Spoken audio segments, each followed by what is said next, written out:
Hi. As it's the summer, I thought I'd do this next podcast of an English garden. It's not quite my garden, although it could be. But after this dry summer that we've had here in the UK, I'm working really, really hard to keep anything luxurious. But I thought to cheer us all up, we'd have a nice background today to start the conversation. What I want to talk about today it is about neurodiversity, but it's more about quality first teaching and how we can actually achieve that.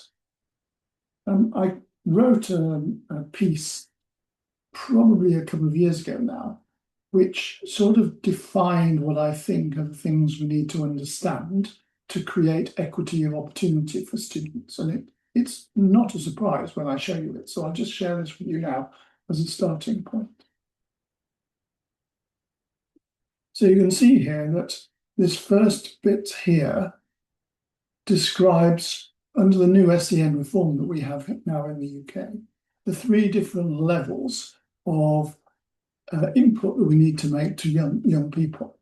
First of all, there's the stuff that we do universally in mainstream that all young people get. Next is that those students who might need a little more targeted support. And then finally, those that have a need for real special support. So it's possible that the people in this yellow band here are ones that need an individual education plan of some description. And using terms here based in the UK, an education and health care plan is what you would have a much more detailed here, where you would draw in specialist help to achieve that. I'm now going to move over to this other side here. Just try and make it a bit bigger for you, because for me, all young people need quality first teaching. Quality first teaching should not be about young people who have special needs. Everybody needs to have high quality teaching, because we know that teaching is the biggest factor that determines the quality of outcome for young people. Not all the other stuff around that schools have to do, but the quality of teaching and learning that goes on in a particular area. And schools need to create their teaching and learning framework and their relational culture to enable that to happen, built on their moral purpose. Their moral purpose has to be about equity and justice that all young people deserve. In fact, our community deserves that all young people are successful.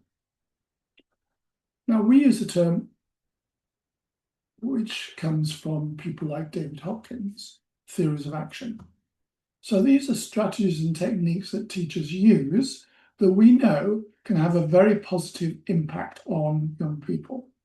But teachers, and I'll come to this later, need to know precisely what we mean by those things. So if we say, we know from Hattie's work that collaboration, students collaborating, actually leads to better outcomes. But actually, if all you do is pull them into group work with any great thought about how to organise that, you cannot be certain that that can have the outcome that Hattie is talking about. So teachers need to understand the job of teaching. And an analogy which you may have heard elsewhere is that in medicine, you wouldn't want your surgeon to dive in there unless they had a clear set of procedures which are then adjusted to each individual. Sadly, in teaching, we do that. We reinvent things the whole time, but we don't always know the detail of how to get best outcome from all of these theories of action. We want our teachers to build up a repertoire of these great actions. This is, for me, what quality first teaching is. But that teaching then needs to be adapted to those students who need more targeted support. Take the share off now. And, you know, not so long ago, the word that we used, and I saw it on a LinkedIn post only yesterday, we used the word differentiation. And I would go around and watch teachers in my school, and I'd say to them, you need to differentiate your lesson more. Okay. And we've moved from that to the word adaptation. but it is more than just a word change. One of the risks of differentiation is you look at cohorts of children in your class and you design different things for different students that deliver different outcomes. And you might say, well, some students in here should be able to do this. Some could do this, and some might do this. So by differentiation, you are amending practice or work that they have to do, but actually you risk the fact that they don't have the opportunity to learn to the level of others. Whereas adaptation is saying, what in this learning can I do to enable all young people in here to have success in this particular period of lesson? So moving towards adaptation is really, really important. So then if you're talking about collaboration and you're thinking about the young people in your class, how do you adapt that to the needs of those young people in that particular class? And here I bring in the word neurodiversity. So there's obviously cognitive difference of youngsters and youngsters that have difficulties with learning per se. But then there's the whole issue of neurodiversity. For someone of my age, it's interesting to look back because many of the terms and labels we give now didn't exist. There were naughty children who didn't learn well. We didn't have the words like autism, ADHD, dyspraxia, or we didn't think about them or use them in our particular context. Whereas now we have all of those sorts of things. So in addition to adapting to the different levels of learning or experience that young people have, let me just pause there, okay? So some young people come to school with all the assets, parents who read to them books, resources, computers, everything, okay? So they've had every chance to be ready for learning.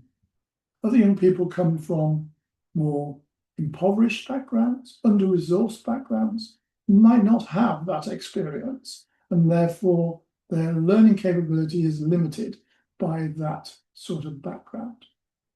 And so you have to create carefully a schema where you build your learning on the basis of what children know, rather than just throw lots of random things that sort of exhaust their cognitive load. So what we're talking about here is not just that variation in young people, but also the neurodiversity of autism, of ADHD and the like. And I'm firmly going to put on this table behind me what I believe to be true, that neurodiversity is not necessarily a special need. It is a difference. It is a diversity, as it actually says in the saying. So I have met in my family and in my teaching career many young people who you would certainly add the word autism to. But they can be such creative people. And also, they are so different. We tend to think that they often miss social cues or not emotionally intelligent. I can tell you that isn't true of all. They have variations and a spectrum that enables them to be different. And similarly with ADHD and like some of the most creative people I know have an energy and a focus for very specific things if you can actually find them. So here's the rub. You have all these children that are different. Every single one of them has a different personality. And strangely, they have a different personality every time they walk into the classroom. They weren't quite the child you thought it was when you saw them last. And they adapt to different things that you're doing in different ways. So there's that complexity. Then there's a cognitive and background perspective you need to be aware of. And then there's the neurodiverse and more targeted stuff that you need to think about, where you need very specific strategies to be able to help them, and sometimes equipment and resources to be able to make that happen. Now think of yourself as that teacher who's teaching 30 out of 40 lessons a week.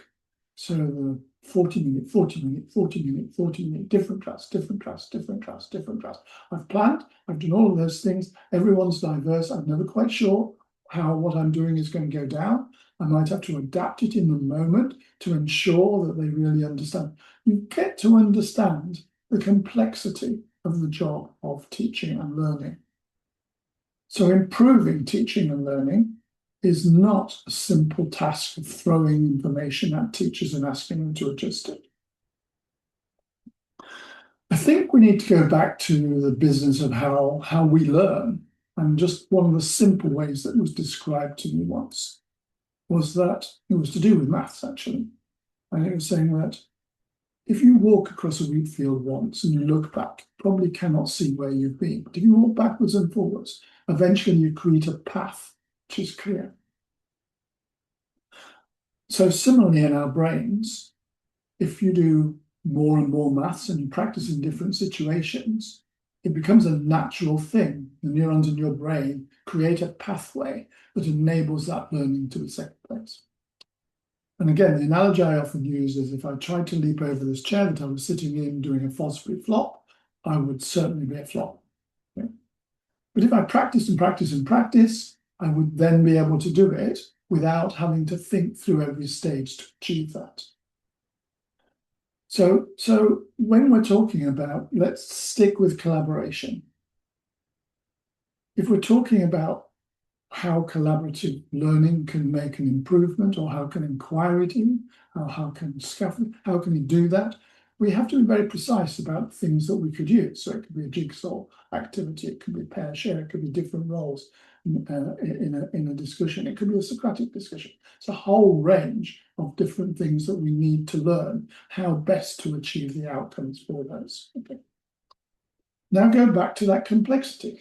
Okay, how on earth, with all those things that are listed as models of teaching and learning, do we pull all those in on a regular basis for that to happen? You have to be very specific. You have to be able to take one of those particular topics as a school. Let's take modelling and scaffolding. Let's take higher order questioning. Talk about the theory of that. Talk about how getting that right improves learning and give worked examples. Okay. Then say to teachers, now I'd like you to go and do that somewhere. Well, it might just be a class or two, and really focus for the next 6 or 7 weeks on getting high quality teaching, high quality questioning. And then at the end of it, build in a reflection cycle. So almost like a piece of action research to be able to enable you and they to see that. And better still, if you've organised colleagues to work in coaching groups where they share that experience, or even invite people in to see what they're actually doing and share their resources. That way, you then get that neurological pathway moving along, even for teachers, to know that this can become a natural strategy that you know works. So there are many models of teaching, and I would suggest schools focus on 3, 4, no more than 5 in any given year to be able to move that forward if we really embed that. And a bit like spaced learning, keep going back to them and checking, don't just leave it in that actual situation. Which then brings me to the work that I'm doing at the moment alongside Dr. David Cashman. And I'm going to talk about Sarah Johnson shortly as well. So what Dave has managed to achieve with New Wave Learning is a mechanism by which teachers can build the training in these teaching and learning strategies and in the strategies you need for targeted young people who might have some diversity, so that it fits around your working day. So it's not going into a lecture at the end of the day by a specialist who tells you all about this. It's phased work that you can pull in on a regular basis and school can monitor that. So really structured with reflection to enable you to move those forward, okay, in a staggered way that's relevant to the classes and groups that you have at the moment. And then I had a eureka moment recently, well, this week, in fact, where Dave introduced me to Sarah Johnson and the work she and her husband have been doing in creating Phoenix Ember. Because one of the things that the new SEN reform is demanding here is that if you are not at that extreme specialist end, but you do have a special need, then you need an individual support plan. And a parent can insist upon that. So schools are going to be faced with parents who feel they need that, and it needs to be done well. And Sarah and her husband have created this amazing software which helps you identify the individual responses of students and how they learn, the diversity of their learning, and if necessary, the neurodiversity of their learning. And then comes up with strategies, gives you ideas of strategies that you may be able to work for that particular student within the context of your overall lessons. Okay.